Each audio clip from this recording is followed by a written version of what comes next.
Hey Deep Divers, welcome back. Don't forget to hit that like button, subscribe to the channel, and leave us a comment below, just to keep things lively. So are you ready for today's deep dive? Always ready to dive in. Great. Okay, so today we're going to be looking at something pretty wild. Oh, lay it on me. We're talking about a former president, the press, and, well, let's just say threats of violence. A presidential candidate casually talking about journalists being shot at. Whoa, hold on. Journalists being shot at. Yeah, you heard that right.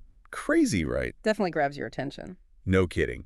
Okay, so to get into the specifics, we're looking at this article from Beat the Press. It's from November 3rd, 2024, and it's all about Donald Trump.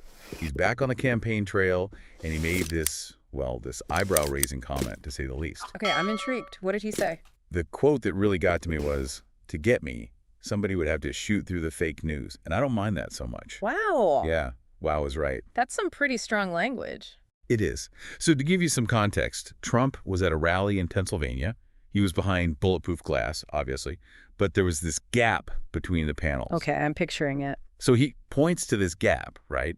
And basically jokes that an assassin would have to take out the journalist standing there to get to him. Oh, I see. The imagery is pretty striking. It is. And this incident, while shocking, actually fits into a larger pattern of Trump's rhetoric towards the media. Right, like his constant use of the term fake news. Exactly. It's a way to discredit any media outlet that criticizes him, to make people question their credibility. It's a powerful tactic. Mm. And the article mentions that the crowd actually laughed and cheered when he said this, which honestly is kind of a chilling thought. It is. So that brings up the question. Yeah? Are people taking this as a harmless joke, or is there something more serious going on? That's the question, isn't it? Is this just Trump being Trump? Or is this kind of language actually dangerous? Because, this isn't an isolated incident.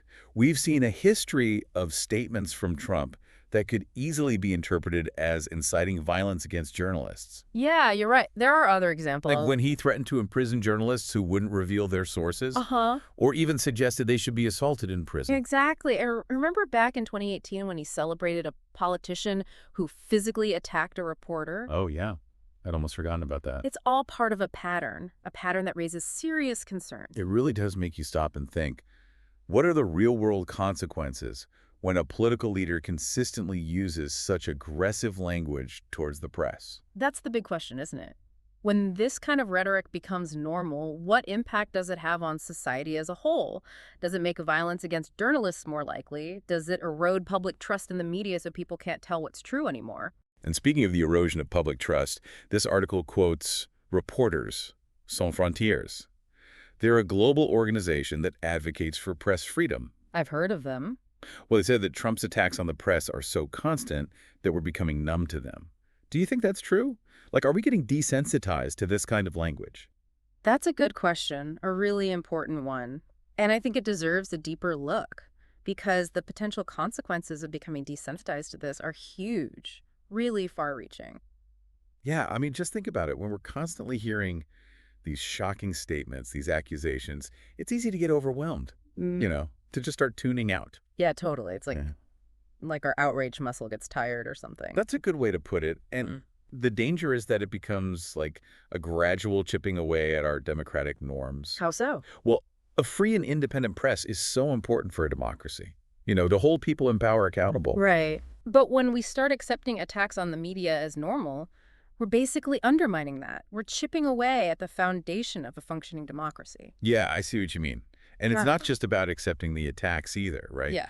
It's about people actually starting to believe that any information they don't like that challenges their views is automatically fake news. You got it. That's the real danger. This constant fake news accusation creates this climate of distrust. Where people are just more susceptible to misinformation. Exactly. Less willing to have reasoned debates and discussions. It's like trying to have a conversation where everyone's speaking a different language. Perfect analogy. And, speaking of trying to control the conversation, there's this other thing in the article that really stood out to me. It talks about how Trump has threatened To strip broadcasting licenses from networks that don't cover him favorably. Yeah. Like he wants to literally control what information people have access to. It's scary, isn't it? It is. Because a free press isn't just about reporting the news. Yeah. It's about having a platform for different viewpoints, Right. Challenging the status quo. holding those in power accountable. Yeah. And when those voices are You silent, just end up with this echo chamber. for only certain perspectives are allowed. Exactly. And that's when things get really dangerous, don't they? They do, because facts become subjective. Truth becomes whatever those in power say it is. It's a slippery slope, for sure. It is, and that's why we need to be so vigilant about protecting a free and independent press. You know, it's not just about defending journalists, it's about defending our own right to accurate information, unbiased information. So, okay, that all makes sense, but what can we actually do about it? How do we, push back against this rhetoric, against this erosion of trust in good sources of information? It feels like such a huge problem. It is a big challenge, no doubt. But it's not impossible to tackle. I think awareness is a really important first step. Recognizing these tactics that are being used to manipulate information. To control it. Yeah.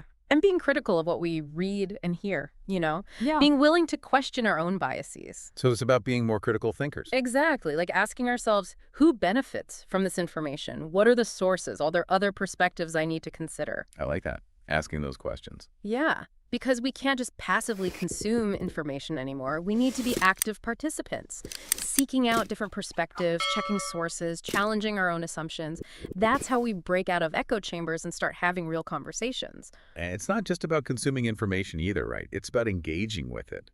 It's about, having those hard conversations with people who think differently than us. You're right. Trying to understand where they're coming from, Yeah. you know? Finding that common ground. It's about building bridges instead of walls. I love that.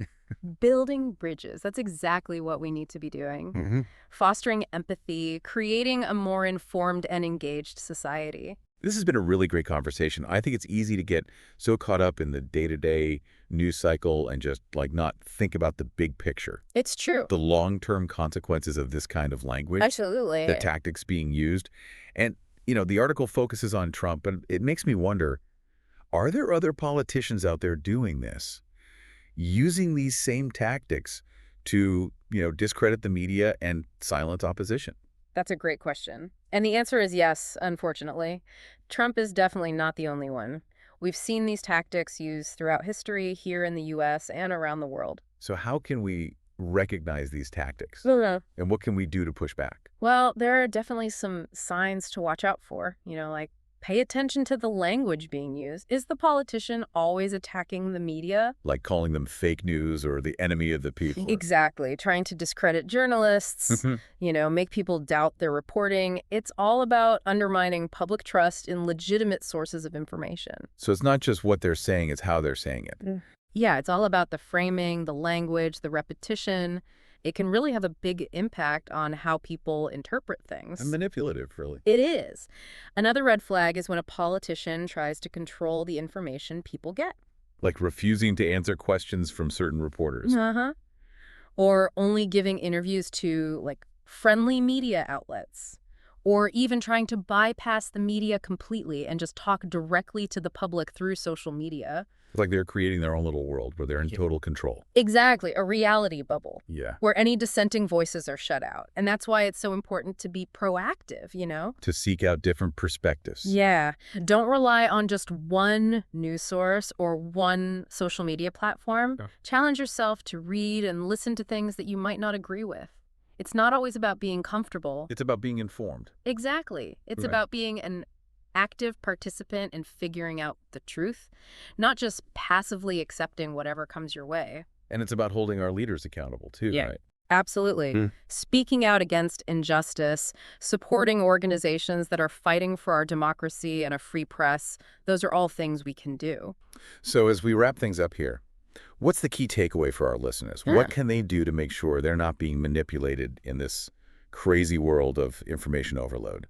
I think the most important things are to stay informed, stay engaged, and stay vigilant. Don't let yourself become numb to these attacks on the press.